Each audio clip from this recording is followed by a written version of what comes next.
강하고 담대하게 살아가자는 제목으로 함께 은혜를 나누고자 합니다. 우리 옆에 분에게 강하고 담대하게 삽시다 인사하겠습니다. 흔히 하는 얘기로 한 번뿐인 인생이라고 하는데, 사람들이 한 번밖에 없는 인생을 그냥 불안하고 초조하고 마음의 갈등과 좌절 가운데 주저앉아서 인생을 보낸 경우가 많습니다. 사람이 주저앉아 있는다고 해서 안 가는 것이 아니라 인생의 시계는 끊임없이 지나가는 것이죠. 이왕 살 인생, 우리는 불안과 초조를 떨쳐버리고 굳세고 담대하게 살아가야 될 줄로 믿습니다. 더군다나 예수님을 믿는 사람들은 세상의 풍파와 눈보라 비바람이 다가온다 할지라도 주의 주신 사명을 잘 이룩하면서 착하고 충성된 종으로 사명자의 길을 걸어가야 될 줄로 믿습니다. 그러면 우리가 어떻게 강하고 담대하게 살아갈 수 있을까요? 첫째로, 우리 모든 인생은 가야 할 길을 가는 것이므로 강하고 담대해야 됩니다. 모세가 죽고 여호수아가 이스라엘의 지도자가 됐습니다. 모세는 참 대단한 하나님의 종입니다. 하나님을 대면하여 직접 말씀을 나눈 종이 모세 이전에도 없었고 이후에도 없었다고 하는 위대한 인물입니다. 그런데 그 모세가 죽었으니 이제 여호수아가 이 백성들을 이끌어가기가 얼마나 힘들고 마음이 불안했겠습니까? 그 위대한 종 모세 앞에서도 이스라엘 백성들은 패역하고 불순종하고 원망과 불평이 끊임없이 이루어졌는데, 이 연약한 종 여호수아가 이스라엘 백성들을 이끌어갈 때 이스라엘 백성들이 얼마나 여호수아를 괴롭힐지 알 수가 없어요. 그러나 여호수아가 지도자가 됐으니까 지도자의 길을 걸어가야 되는 것입니다. 안 갈 수 없는 길인 것입니다. 이왕 가는 길을 연약하고 움츠러들지 말고 담대히 걸어나가야 될 줄로 믿습니다. 옛말에 선비들이 인생길을 살아갈 때 온갖 사색당파가 있고 삶의 괴로움이 가득하고, 옛날에는 또 전쟁도 끊임없이 일어났어요. 그런 속에 앞길을 알 수가 없는 불투명한 그런 고통을 당합니다. 그럴 때 치명수지라는 유명한 기술이 있습니다. 명은 하늘에 맡기고 내 뜻을 끝까지 이루며 살아간다. 치명수지랍니다. 살고 죽는 건 하나님의 분에 있으니까 그건 맡기고 내가 계획하고 뜻한 말을 끈질기게 이루어 간다는 것입니다. 그 일을 이루어갈 때 비바람이 다가오고 눈보라가 몰아쳐도 자기 뜻을 꺾지 않고 전진해 나아간다는 것입니다. 그래서 옛 선비들은 송백의 절기라고 해서 소나무, 잣나무의 푸르름을 숭상했어요. 가을바람이 불어와서 이제 참 좋은 계절이 다가오는데 갑자기 거대한 태풍이 불어온다 해서 우리가 지금 긴장하고 있습니다만, 어쨌든 간에 가을이 다가오면 그 가을이 기쁨과 낭만과 열매를 거두기도 하지만, 찬바람이 불어오면 단풍이 지고 잎이 다 져버리고 맙니다. 그게 인생에 비교하면 어려움이 다가오면 사람이 변절하기도 하고 바뀌는 거예요. 눈보라가 다가오면 모든 나뭇잎을 다 떨궈버립니다. 그러나 소나무와 잣나무, 대나무는 비바람이 치고 눈보라가 와도 잎사귀를 떨기지 않고 푸르름을 상실하지 않습니다. 절개를 지키고 기조 있게 살아간다는, 그것이 인생의 가야 할 길을 가는 태도라는 것입니다. 상황이 어렵고 사람의 힘으로 봄과 가을을 다가오게 하고 물리칠 수 있겠습니까?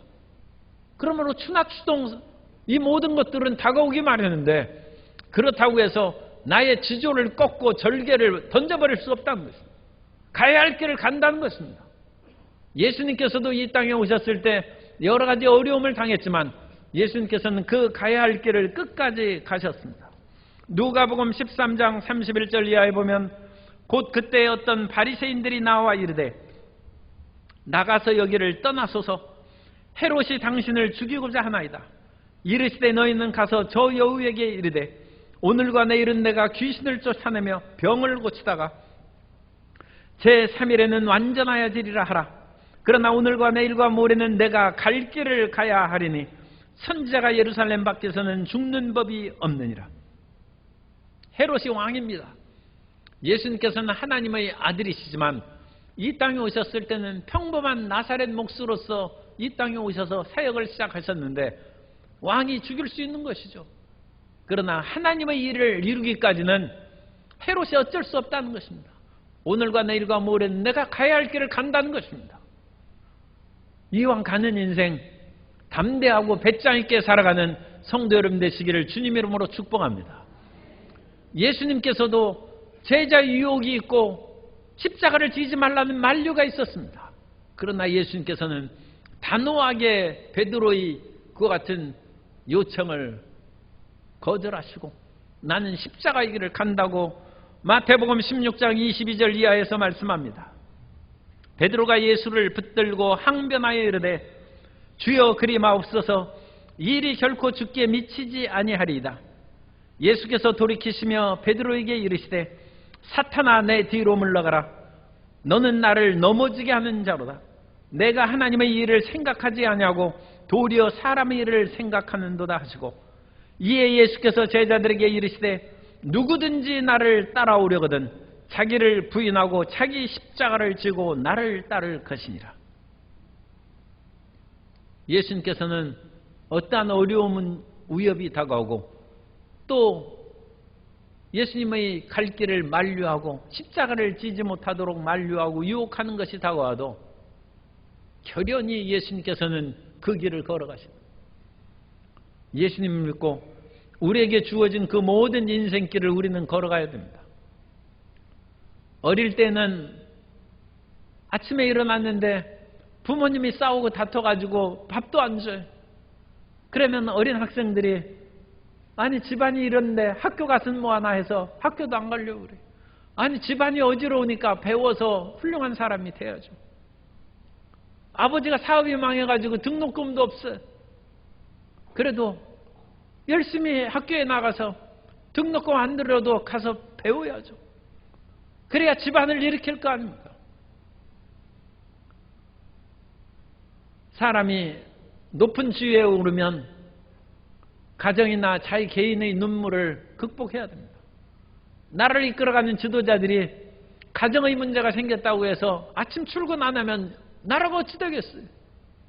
나라의 지도자들이 장관이 국회의원이 대통령이 집안에 문제가 있어가지고 나 이거 안 할래 하고 뒤로 물러가 있으면 국민들이 나라를 이끌어가려고 지도자로 대표자로 뽑았는데 사적인 문제로 말미암아 그 일을 등한히 하면 그 기관과 단체와 나라가 어찌 되겠습니까?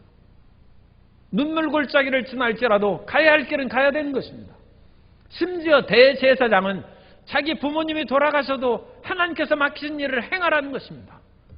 레위기 21장 10절 이하에 보면 자기의 형제 중 관유로 부음을 받고 위임되어 그 예복을 입은 대제사장은 그의 머리를 풀지 말며 사람이 죽으면 옛날엔 머리를 풀었어요.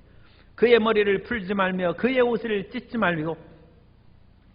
말며 어떤 시체든지 가까이 하지 말지니 그의 부모로 말미암아서도 더러워지게 하지 말며 하나님을 거룩하게 섬기기 위해서 세상의 일을 초월하고 떠나라는 것입니다. 주님께서 우리에게 주어진 길이 있으면 그 길을 끝까지 걸어가면서 학생은 공부해야 되고 직장인은 출근해야 되고 교회를 섬기는 일은 눈물골짜기를 다닐지라도 교회 봉사를 게을리하지 않고 나아갈 때 하나님께서 우리를 기쁘게 여기시고 이러한 시험에서 넉넉히 통과된 것으로 우리를 합격 점수를 주시고 우리 인생이 패스한 승리하고 성공함으로 강하고 담대하게 살아가는 우리 모든 성도님 되시기를 예수님 이름으로 축원합니다. 두 번째로 우리는 약속의 말씀을 붙잡고 강하고 담대해야 됩니다. 하나님의 약속의 말씀이 있으니까 하늘과 땅을 지으신 그 말씀을 붙잡고 담대하게 살아가라는 것입니다. 하나님께서는 여호수아의 떠는 마음을 아시고 여호수아 1장 9절에서 여호수아에게 이와 같이 당부하십니다. 내가 내게 명령하는 것이 아니냐? 강하고 담대하라. 두려워하지 말며 놀라지 말라. 내가 어디로 가든지 내 하나님 야훼가 너와 함께 하느니라 하시니라. 하나님이 명령을 주셨으면 가라는 것입니다. 옛날 6.25 전쟁 때 순식간에 온 나라가 공산군에 의해서 점령당하고 이제 낙동강 전선만 남았어요. 그런데 이 낙동강 전선에서 그야말로 군인들이 지키고 있는데 물밀듯이 밀려오는 그러한 군인들에 있어 자꾸 후퇴하고 가는데 거기에서 소대장이 부대원들에게 명령하는 것입니다. 앞으로 나가라는 것입니다. 부대원들이 떨면서 안 나가요. 그러니까 자기가 먼저 나가는 것입니다. 그러면서 그 자기 부대원들에게 명령하는 것입니다. 내가 혹시라도 적의 총탄에 무서워서 뒤로 물러가면 너희가 가진 총으로 나를 먼저 쏘라는 것입니다. 세상의 훌륭한 군인도 명령을 쫓아서 전진하는 것입니다. 그런데 하나님의 말씀을 우리에게 주셨으면 그 말씀을 붙잡고 전진해 나아가는 하나님의 자녀가 되어야 될 줄로 믿습니다. 어떠한 우리 삶에 두려움과 떨림이 다가오고 외롭고 고통스러운 일이 다가와도 하나님의 말씀을 붙잡고 전진하는 우리 성도님들 되시기를 바랍니다. 그러므로 우리 마음 가운데 두려움이 있을 때는 두려움을 극복하는 성경 말씀을 찾아야 됩니다. 이사야 41장 10절에 두려워하지 말라 내가 너와 함께 함이라 놀라지 말라 나는 내 하나님이 됨이라 내가 너를 굳세게 하리라 참으로 너를 도와주리라 참으로 나의 의로운 오른손으로 너를 붙들리라. 앞길이 어둡고 사업이 어둡고 불투명하고 온갖 것이 힘들어요. 그러면 시편 27편 1절을 읽어야 됩니다. 야훼는 나의 빛이요 나의 구원이시니 내가 누구를 두려워하리요. 야훼는 내 생명의 능력이시니 내가 누구를 무서워하리요. 세계 경제가 어둠에 처하고 있고 고물가, 고금리, 고환율로 환율이 높아지니까 이 나라에 수입을 해서 우리는 그것을 대파하는 나라인데 수입 원자재 값이 오르고 그러니까 어려움이 말할 수 없어요. 세상의 빛이 어두워졌어요. 그러나 우리는 세상의 빛으로 살아가는 사람이 아니라 하나님이 우리의 빛입니다. 하나님이 우리의 빛이 되십니다. 하나님이 우리의 반석이 되시고 세상을 의지하고 사는 것이 아니라 주님이 우리의 힘이시오 요새시오 반석이시오 피난처가 되시는 것입니다. 따라 사세요. 하나님이 나의 빛입니다. 하나님이 나의 요새입니다. 하나님이 나의 능력입니다. 그 하나님을 붙잡고 전진해 나아가는 것입니다. 세상에 힘들고 어려운 일이 있어도 우리는 사랑하시는 예수님이 있습니다. 그 하나님은 어떤 일이 있어도 우리를 잊어버리지 아니하고 친구는 나를 잊어버리고 우리 이름을 기억하지 못할지라도 하나님께서는 우리를 항상 기억해 주십니다. 이사야 49장 15절에 여인이 어찌 그 젖먹는 자식을 잊겠으며 자기 태에서 난 아들을 긍휼히 여기지 않겠느냐. 그들은 혹시 잊을지라도 나는 너를 잊지 아니할 것이라. 하나님께서 우리 성도님들을 일일이 기억하시는 것입니다. 그러므로 이와 같은 하나님의 말씀을 우리가 기억하고 받아들임으로 말미암아 그 약속의 말씀으로 인하여 강하고 담대하게 이 세상을 살아가야 될 줄로 믿습니다. 일본의 성자라고 일컬받은 하천 풍원이라는 기독교인이 있습니다. 가가와 도요이코라는 그런 일본 이름인데 이 가가와 도요이코가 16살에 예수님을 믿었어요. 그런데 16살에 예수님을 믿고 열심으로 신앙생활하는데 몸이 굉장히 약했어요. 그리고 옛날에는 폐결핵이 많아서 이 사람이 폐병에 걸려서 기운을 못 차리고 살아. 그래서 21살에 도쿄에 가서 그야말로 일하면서 고학하면서 공부하다가 쓰러졌어요. 그러자 교회의 사람들이 나와서 더 이상 못 산다고 고별 기도회를 해줬어요. 이제 잘 가시오 하면서 고별 찬송 부르고 기도하고 그래가지고 갔어요. 각혈을 하고 온몸이 괴로우니까 이 가가와 도요히코가 그냥 죽으려고 극약을 준비해서 자살을 하려고 그것이 했어요. 그리고 자살을 하려고 잠시 생각하면서 하나님을 생각합니다. 하나님께서도 괴로우실까? 내가 이렇게 몸이 아프고 21살의 청년에 살 길이 없어서 죽으려고 하는데 내가 믿고 따르는 하나님도 괴로워하실까 생각해 보니까 하나님도 괴로워하실 것 같아요. 하나님은 예수 믿는 내가 죽으려고 하는 거 보고 얼마나 마음이 괴롭겠습니까? 그리고 하나님께서는 이 세상에 수많은 사람이 병 고쳐달라고 하고 돈 달라고 하고 그러니까 하나님이 무척 괴로우실 것 같은 생각이 들어요. 그런데 그것보다 더 큰 문제가 있어요. 그것은 몸이 아프다고 해서 하나님이 병 고쳐주고 돈이 없다고 해서 돈을 주고 나니까 그 돈으로 쓸데없는 것 하고 그야말로 마귀짓을 하고 온갖 허랑방탕한 것을 하니까 하나님께서 그 다음에는 그 사람이 돈 달라고 하는데 망설여지는 거예요. 하나님이 괴로워하는 거예요. 그 사람의 병을 고쳐줘서 온갖 나쁜 짓으로 세상의 길로 죄악의 발걸음을 빨리 갔는데 오히려 발병 나서 못 가는 것이 낫지. 건강해서 죄 짓는 것보다 그것이 낫죠. 그럼 하나님이 괴로워하시는 거예요. 저 사람 내가 고쳐주고 싶은데 병 고쳐주면 더 나쁜 짓 한다는 거예요. 하나님이 괴로우시다는 거예요.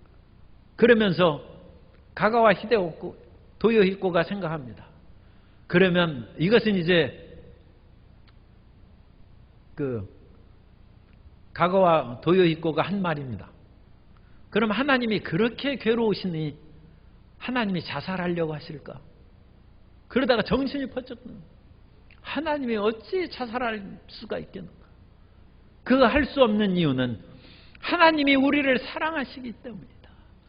하나님이 우리로 말미암아 괴로움이 많이 있을지라도 하나님이 세상을 이처럼 사랑하사 독생자를 주시고 우리를 사랑하시고 구원하시는데 하나님이 우리로 말미암아 아무리 괴로움을 당한다 할지라도 그 괴로움을 피하기 위해서 자살할 수는 없다는 것입니다. 하나님은 사랑이시다. 그 말씀을 생각하는 순간 이 가가와 도요히코가 정신이 퍼쩍 들면서 삶의 용기가 솟구칩니다. 하나님은 사랑이시다. 하나님은 사랑이시라는 그 말씀으로 이 가가와가 일어났어요. 21살의 청년 때 죽는다고 고별 기도를 하고 간 후에 이 사람이 다시 일어났습니다. 그리고 51년을 더 살았어요. 1960년에 이분이 돌아가셨어요. 하나님의 말씀이 생명입니다. 하나님의 말씀이 우리 속에 들어오면 우리는 다시 일어날 수 있습니다. 창세기부터 요한계시록의 말씀을 읽으시고 그 말씀이 읽기가 힘들면 오중복음의 약속의 말씀을 기억하시고 삼중 축복 내 영혼이 잘된 같이 나는 영혼이 잘된 사람이다. 나는 범사에 형통한 사람이다. 나는 강건하여 치료받는 사람이다. 그 삼중 축복의 말씀을 기억하셔서 약속의 말씀을 붙잡고 강하고 담대하게 살아가는 성도 여러분 되시기를 주님 이름으로 축복합니다. 사도 요한이 반모섬으로 유배 갔어요. 거기는 바위가 많은 그런 불모의 섬입니다. 농사 짓고 먹을 것을 갖기에 너무 적은 섬입니다. 그 섬은 가봤는데 바위 투성이가 많아요. 그런데 사도 요한이 갇힌 그 동굴은 그 바위를 뚫고 이렇게 동굴이 있어요. 그런데 그 동굴에서 사도 요한이 얼마나 기도를 많이 했는지 기도를 너무 많이 해서 힘이 지나면 이 머리도 무거운 거예요. 그래서 이 머리가 무거우니까 벽에다가 머리를 기대고 기도하는데 사도 요한이 머리에 혹이 생겼어요. 하도 거기를 대고 기도를 해서. 그리고 거기를 가보면 바위에 홈이 파였어요. 그래서 사도 요한이 기도하는 자리랍니다. 그래서 저도 거기에다가 대고 기도했어요. 그런데 그렇게 기도하면서 하나님을 앙망하는 사도 요한에게 예수님이 나타나셨어요. 그래서 예수님께서 말씀을 주셔서 기록한 것이 요한계시록입니다. 그래서 우리는 요한계시록이 그렇게 기록됐다는 것은 알고 있는데 그 이유에 대해서는 우리가 잘 얘기 안 해요. 그 이후에 사도 요한이 어떻게 됐겠습니까? 사도 요한이 반모섬에서 유배가 풀렸어요. 그래서 사도 요한이 지금의 이 터키에 다시 풀려나와서 와서 에베소에서 천수를 누리다가 돌아가셨어요. 그래서 에베소에 가면 사도 요한 기념교회가 오늘날에 남아 있습니다. 하나님의 말씀은 지향살이 하는 사람도 풀어내주시고 곤궁에 처한 사업가도 회복의 길을 열어주십니다. 하나님의 약속의 말씀이 우리에게 있으므로 강하고 담대하게 살아갈 수 있는 것입니다. 세 번째로 우리는 미래의 성취를 바라보며 강하고 담대하게 살아갑니다. 우리에게는 내일이 있습니다. 따라서 나에게는 내일이 있습니다. 소망의 내일이 있습니다. 우리에게는 찬란한 내일이 기다리고 있습니다. 그 찬란한 내일은 우리는 천국 백성이고 예수님의 나라에서 영원토록 살 것이고 우리는 예수님과 더불어 하나님의 보좌에 앉아서 왕노릇하게 될 것입니다. 예수님께서 이 땅에 십자가의 사역을 앞두고 심히 고민하여 죽게 되었으므로 겟세마네 동산에서 피땀을 흘리면서 기도하셨어요. 그런데 그 예수님께서 그 십자가를 지기 위해서 미래의 아름다운 성취를 바라보고 십자가의 고통을 이기셨다는 말씀이 히브리서에 있습니다. 히브리서 12장 2절 이하에 보면 믿음의 주요 또 온전하게 하신 이인 예수를 바라보자. 그는 그 앞에 있는 기쁨을 위하여 십자가를 참으사 부끄러움을 개의치 아니하시더니 하나님 보좌 우편에 앉으셨느니라. 너희가 피곤하여 낙심하지 않기 위하여 죄인들이 이같이 자기에게 거역한 일을 참으신 일을 생각하라. 우리 인생도 우리 잘못도 많고 죄진 것도 많지만 어쨌든 우리에게 다가오는 여러 가지 어렵고 힘든 것을 인하여 피곤하고 쓰러지기가 쉬워요. 그런데 예수님께서는 죄도 없인데도 불구하고 예수님께서 사람들에게 핍박을 받으시고 침뱉음을 당하시고 주님께서 뺨을 맞으시고 고통을 당하셨어요. 하나님의 아들이 그거 참을 수 있습니까? 그러면 다 죽는 것이죠. 예수님이 자기에게 거역하신 일을 끝까지 참으시고 십자가에 매달리셨어요. 십자가에 매달리시는데도 사람들이 막 조롱합니다. 내가 하나님의 아들이거든 거기서 내려오라는 것입니다. 그러면 우리가 믿겠노라는 것입니다. 그래도 예수님께서 끝까지 참으시고 몸 깨뜨리고 피 흘려서 우리의 구원을 이루셨습니다. 오늘 우리가 성찬을 하면서 예수님의 깨어진 몸과 흘리신 피를 기념하는 것은 그 예수님의 사랑을 기억하는 것입니다. 그것이 2000년 전의 일이 아니라 오늘 우리 가운데 성령으로 말미암아 나타나는 일이 되기 위해서 우리가 기도하고 이것을 기념하는 것입니다. 오늘 성찬의 은혜로 말미암아 예수님의 죽으심과 부활의 은혜를 체험하고 성령의 충만함을 받게 되시기를 예수님 이름으로 축원합니다. 그런데 예수님께서 그 앞에 있는 기쁨을 바라보시고 참으셨다는 것입니다.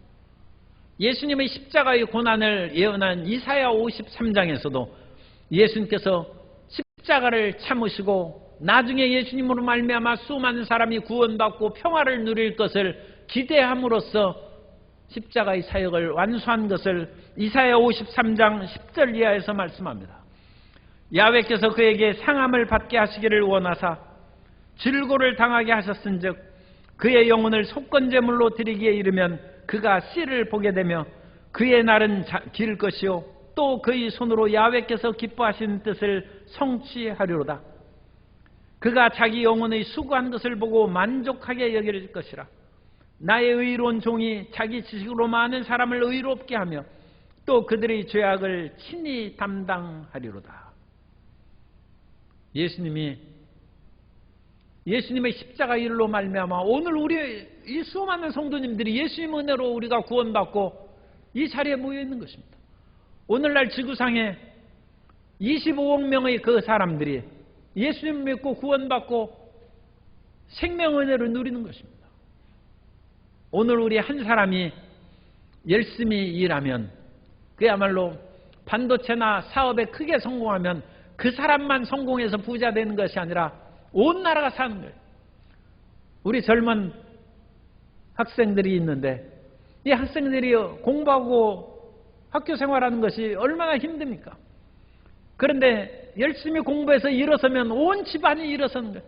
부모님이 기뻐하는 것뿐만 아니라 온 주변 사람들이 다 살리는 그런 인물이 된 거예요. 우리 학생들이 노벨상을 받는 사람이 되면 온 나라 백성이 기뻐합니다. 그래서 여러분들이 노벨상 받는 자녀들이 되기를 바랍니다. 왜냐하면 옛날에 제가 중학교 다닐 때 그때 노벨상 발표하면서 선생님이 이와 같이 노벨상을 받는 그 일이 있는데 우리나라에는 아직도 그때까지 한 사람도 노벨상 받는 사람이 없었어요. 참 안타깝다고 말씀을 거기에서 끝내더라고요. 그런데 그 뒤에 제가 자라나서 하니까 그 뒤에 한마디 말씀을 더 했었어요. 그 선생님이 너희 가운데 노벨상 받는 사람이 나타날 것을 내가 기대한다. 그랬으면 제가 노벨상 받으려고 노력을 했을지 모른다. 우리 여러분들, 우리 교회학교의 자녀들이 노벨상 받는 사람이 나타나게 되시기를 주님 이름으로 축복합니다. 그래야 나라의 노벨 물리학, 화학상, 이 수많은 그런 상들을 받고 나라를 빛낼 뿐만 아니라 의학상을 받고 그럼으로써 온 국민에게 코로나19 그런 백신도 개발하고 그래서 세계 모든 사람을 건강하게 만든다. 미래에 대한 꿈과 기대를 가져요. 꿈과 기대. 아무리 어렵고 힘든 일이 있어도 우리가 내일의 길을 바라보고 전진해 나아가면 강하고 담대하게 살아갈 수 있습니다. 그리고 주님께서는 우리의 모든 생사화복을 주관하시는 전지전능한 하나님이십니다. 그 하나님을 바라보고 우리가 나아가면 주님께서 때가 되면 우리를 높이시고 세워주실 줄 믿습니다. 다윗이 목동이었어요. 양치기 목동이었고 어떤 면으로는 아버지의 그런 관심에서 조금 멀어진 것과 같은 어린 시절이 있었어요. 하나님께서 그 당시 사사요 제사장인 사무엘에게 이새의 집에 가서 내가 왕 될 사람이 있으니 가서 그 아들 중에 하나에 기름을 부으라고 했어요. 그래서 사무엘이 이새의 집에 갔습니다. 그랬더니 이새의 아들 7명이 거기에 있는데 얼마나 키가 크고 장대하고 얼굴이 잘생기고 그랬는지 정말 왕 제목감이 많이 있어요. 엘리압 큰아들 딱 보니까 정말로 큰아들일 뿐만 아니라 왕 되기에 좋아. 그래가지고 기름 부으려고 하니까 하나님이 아니라는 거예요. 이 사람은 내가 택한 사람이 아니다. 두 번째 아들을 보고 기름을 부으려고 하니까 하나님께서 아니라고 그래요. 7 아들을 다 지났는데 하나님께서 기름 붓지 말라고 하신 것입니다. 그러자 사무엘이 내 아들이 이것뿐이냐? 어찌 아들이 한 사람도 내 아들 중에 한 사람을 기름 부으라고 했는데 하나도 기름 부을 만한 사람이 없으니 이게 어찌 된 일이냐? 그러니까 이새가 약간 미안한 듯이 사실은 막내 아들이 하나 있는데 지금 양치고 있다는 거예요. 아니 사무엘이 왔으면 막내 아들까지도 불러서 양을 치는 것을 잠시 딴 사람만 맡기고 와서 있어야지. 이새는 자기 큰아들이 왕 되기를 원했을 수도 있죠. 그러나 하나님의 뜻은 그게 아니었습니다. 지금 사무엘이라는 높은 사람이 왔음에도 불구하고 자기 일을 성실히 수행하는 다윗에게 기름 붓을 것을 하나님께서 정하신 것입니다. 그래서 빨리 사람을 보내서 다윗을 데려오니까 하나님께서 바로 이 사람이다. 그래서 사무엘이 다윗에게 기름을 부으니 그때부터 다윗이 성령의 충만을 받고 왕의 길로 전진해 나아가는 것입니다. 하나님을 믿고 하나님을 바라보고 지금 주어진 일에 충성을 다하는 사람은 앞길이 열리는 것입니다. 양치기에도 2 종류 양치기가 있어요. 내 신세가 어찌 이리 처량하고 이 산골짜기에 앉아서 양이나 치고 있으니까 하면서 가슴을 치고 원망 불평하고 사는 사람은 양치기 신세에서 벗어나기 어려워요. 그러나 하나님을 바라보고 하나님께서 나에게 이 일을 하라 하면 이 일을 하고 저 일을 하라면 저 일을 하고 나는 하나님의 명령대로 산다. 그리고 하나님께서 나에게 지금 양치기 직분을 주셨은즉 곰이 달려와도 양을 건드리지 못하고 사자가 달려와도 나는 뛰어가서 움켜진 양 새끼를 빼앗고 그들의 수염을 잡고 쫓아냈다고 다윗이 얼마나 충성스럽고 용감하게 양치기 노릇했는지 하나님 마음에 쏙 드는 거예요. 그래가지고 하나님의 그런 명령에 순종함으로 양측에 충성한 다윗에게는 내일이 열린 것입니다. 우리가 직장의 일을 하거나 학교의 공부를 하거나 억지로 하는 사람에게 무슨 큰 대단한 성과가 있겠어요. 그러나 하나님께서 이 자리에 나를 맡기셨으니 내가 열심히 최선을 다하겠다 하면 하나님께서 때가 되면 더 좋은 자리로, 높은 자리로 높이시고 세워주실 줄 믿습니다. 하나님이 우리 인생의 생사와 복을 정하시는 분이시기 때문입니다. 요한계시록 3장 7절 이하에 보면 빌라델피아 교회의 사자에게 편지하라. 거룩하고 진실하사 다윗의 열쇠를 가지시니 곧 열면 닫을 사람이 없고 닫으면 열 사람이 없는 그가 이르시되 볼지어다 내가 내 앞에 열린 문을 두었으되 능히 닫을 사람이 없으리라. 내가 내 행위를 아노니 내가 작은 능력을 가지고서도 내 말을 지키며 내 이름을 배반하지 아니하였도다. 능력이 작을지라도 우리가 최선을 다하여 열심을 다하여 일을 행하면 문을 열고 닫는 것이 하나님의 손에 있습니다. 높이고 낮추는 것이 하나님의 손길에 있습니다. 하나님께서 우리를 때가 되면 높이신 것입니다. 그러므로 예수님께서도 하나님의 그 모든 일이 이루신 것을 바라보고 십자가를 지신 것처럼 우리도 예수님을 바라보고 우리의 모든 일을 충성하고 성실히 수행해 나아가면 그 미래의 비전을 주님께서 받아주셔서 우리를 험하고 고통한 자리에서 일으켜 세우시고 앞길을 열어주시는 복을 내려주실 줄 믿습니다. 빌립보서 1장 6절에서 분명히 말씀합니다. 너희 안에서 착한 일을 시작하신 이가 그리스도 예수의 날까지 이루실 줄을 우리는 확신하노라. 우리 안에서 예수님께서 일을 시작하셨어요. 그러니까 끝까지 예수님을 앙망하면 그리스도 예수의 날까지 우리 안에 원하셨던 모든 것이 이루어질 줄로 믿습니다. 그 모든 일이 이루어지신 마지막 완성의 찬란한 모습이 요한계시록 22장 3절 이하에 말씀되고 있습니다. 다시 저주가 없으며 하나님과 그 어린 양의 보좌가 그 가운데 있으리니 그의 종들이 그를 섬기며 그의 얼굴을 볼 터요 그의 이름도 그들의 이마에 있으리라. 다시 밤이 없겠고 등불과 햇빛이 쓸데없으니 이는 주 하나님이 그들에게 비추심이라. 그들이 세세토록 왕노릇하리로다. 다시 눈물과 저주와 탄식이 없는 그 영원한 나라에서 우리가 예수님과 더불어 왕노릇하는 것이 우리의 내일의 모습이고 우리의 영원한 비전입니다.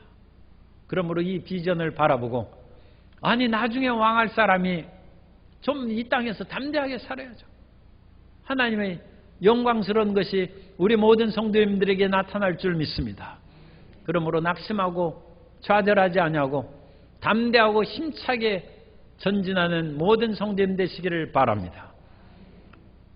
우리가 지나가는 이 인생 속에서 강하고 담대하게 살아갈 이유는 첫 번째는 가야 할 길이기 때문에 우리 인생은 주저앉아도 인생 가는 것입니다. 이왕 갈 것 씩씩하게 걸어가고 담대하게 걸어가야지 낙심과 눈물 가운데 지나가면 어떡하겠어요. 우리는 가야 할 길을 담대하게 전진하는 마음을 가져야 됩니다. 뿐만 아니라 우리는 이 길을 걸어갈 때 예수님 안에서 약속의 말씀이 주어졌어요. 오중보응과 삼중축복 약속의 말씀이 주어졌습니다. 가가와 도요히코에게는 하나님은 사랑이라는 말씀으로 폐결핵으로 죽다가 살아났어요. 50여 년을 더 살았어요. 하나님의 말씀이 우리를 살림으로 말씀을 붙잡고 담대히 살아가고 더 나아가서 우리에게는 영원한 미래가 있습니다. 예수님과 더불어 주님의 보좌에 앉아서 왕노릇하는 위대한 우리의 내일이 있은즉 그 내일을 바라보고 오늘의 삶에 충실하고 성실하게 하루하루를 살아가는 모든 성도님 다 되시기를 예수님 이름으로 축원합니다.